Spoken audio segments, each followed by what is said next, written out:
Bila shaka hujambo, hii ni habari ya Mari ya UBTV. Mimi ni Nusra Khamis. Katika habari ya Mari tulionayo siku hii ya leo, utapata kusikia kuhusu kumalizika kwa mfungo wa Ramadhani ni fursa kwa waumini kusherehekea Idi kwa pamoja. Utekelezaji wa mkataba wa Afrika wapiga hatua.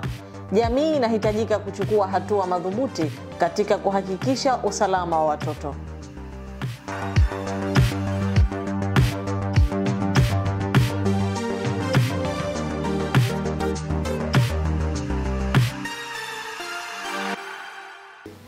Habari hizi utazipata kupitia mitandao yetu ya kijamii. YouTube andika Utawala Bora, Instagram, TikTok na Twitter andika Online UBTV.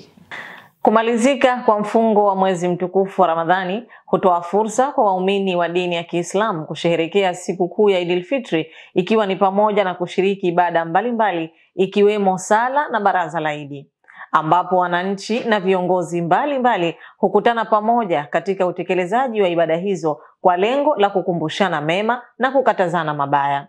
Mwandishi wetu Ruia Abdullah ana ufafanuzi wa taarifa hiyo. Kila unapomaliza mwezi mtukufu wa Ramadhani, Waislamu wote duniani huadhimisha sikukuu ya Eid al-Fitr. Waislamu pamoja na viongozi mbalimbali wa kidini hukusanyika katika baraza la Eid kusherehekea. Hii inaakisi kufungua milango ya furaha, mshikamano na maadhimisho ya mafanikio ya kiibada yaliyopatikana katika mwezi mtukufu wa Ramadhani. Lakini pia ni fursa nzuri ya kujumuika na kujadili masuala muhimu yanayohusu ustawi wa nchi na wananchi wake, ikiwa ni pamoja na masuala ya utawala na uongozi bora. Sikukuu hii ni neema kutoka kwa Mola wetu mtukufu baada ya kukamilisha kwa salama mfungo wa mwezi mtukufu wa Ramadhani. Tunamwomba Mwenyezi Mungu azikubali funga zetu na ibada zetu zote tulizozifanya na atulipe malipo mema.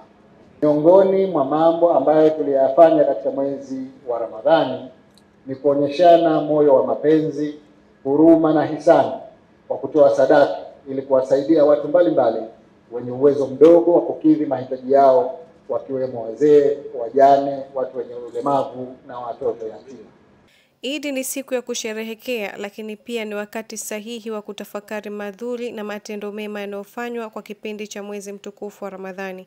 Kipindi ambacho waumini hupata fursa ya kuenzi na kuonesha umoja, imani na zaidi ya yote kujitathmini kuhusu uadilifu na namna ya kujenga jamii iliyo bora. Moja, tukafanya ibada, tukala pamoja, tukapelekeana majirani sadaka, tukapeleka zaka, tukasaidiana kwa pamoja futari, tukawa wamoja katika kila ibada, tarawehe, witri, tukawa alhamdulillah tumepata mafunzo mengi katika mwezi mtukufu wa Ramadhani, kwa sababu imetujenga imani ya dini yetu ya Kiislamu ili kufanya ibada na kwa pamoja na kusaidiana.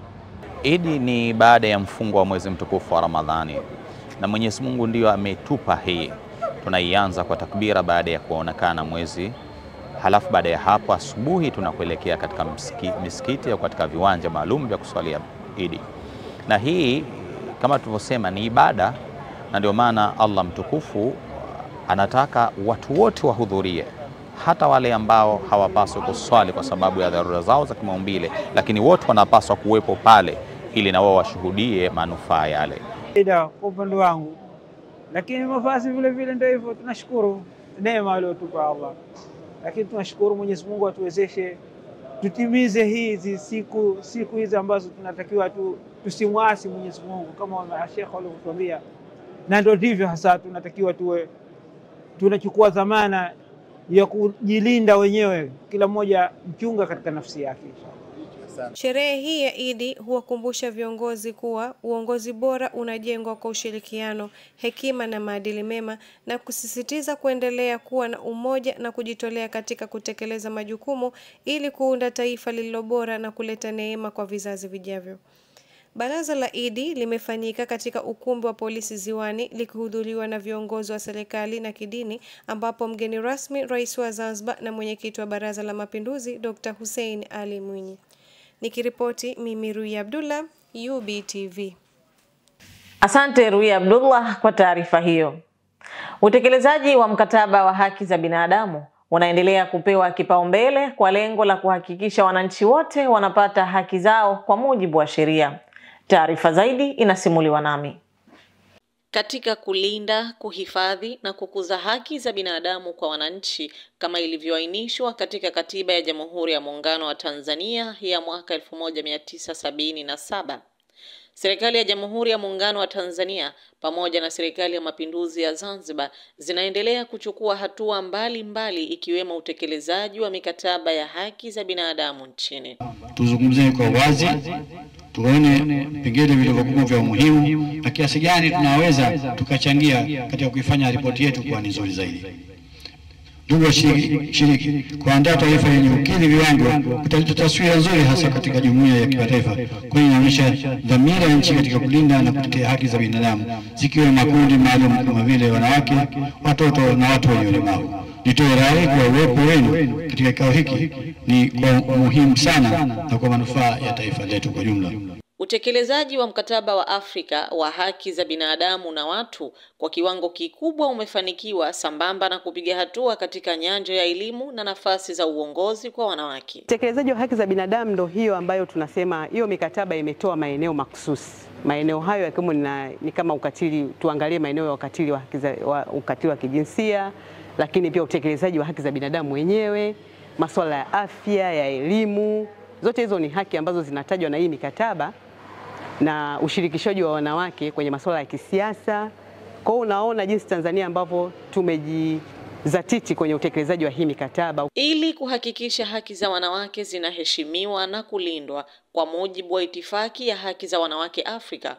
Washiriki wa kikao kazi kilicholenga kujadili haki za binadamu na watu pamoja na itifaki ya Maputo kutoka taasisi na NGOs tofauti wametoa maoni na mapendekezo juu ya utekelezaji wa mkataba wa Afrika wa haki za binadamu. Ningependa tuone masuala yote haya katika elimu, kwa kiasi gani watu wenye ulemavu wameweza kufikia katika suala la wanawake, kwa sababu protokoli ya Afrika inazungumzia ya wanawake, inazungumzia 50 kwa 50. Je, wanawake wenye ulemavu hapa wana nafasi gani? Kwa sasa watu wenye ulemavu tunashirikishwa kwenye hatua mbalimbali za kuhakikisha na sisi tunatoa michango yetu katika kusongesha mbele masuala ya watu wenye ulemavu hasa katika haki za binadamu.